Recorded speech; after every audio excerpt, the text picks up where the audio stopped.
Let's continue the further adventures of Indiana Jones with a big story arc, 3 issues. This is the story The Cuban Connection, written by David Michelinie, and those are the issues 20, 21, and 22. This continues the story that was set up at the end of the Search for Abner storyline. Marcus Brody is fired from the museum. One artifact that Indy brought in was discovered to be a fake, so that's why. And now Indy is looking into what has happened there. Someone switched the original artifact with a fake and got Marcus fired because of that. And as we learn, it is the return of Ben Ali Ayoub, who was a villain introduced in an earlier story arc. So now he's back.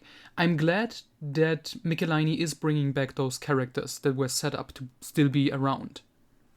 And basically the first issue is just Indy fighting like a middleman and trying to figure out who was behind all of this, and then at the end he learns the name of Ayoub.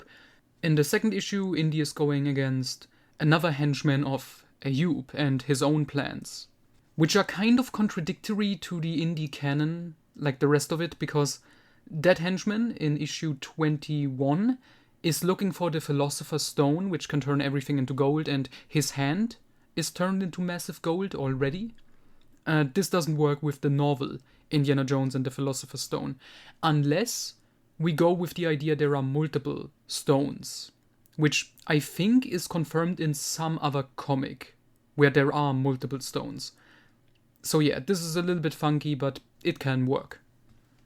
The third issue is very interesting because it has Indy finally catching up to Ayoub, in his hideout, together with Marion and Marcus Brody, both of which have been part of the adventure the entire time.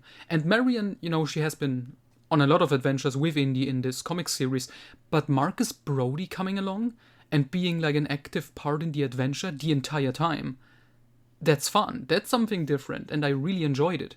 And that's just generally the setup here. Indy, it's not so much just about, getting Ayoub, the bad guy.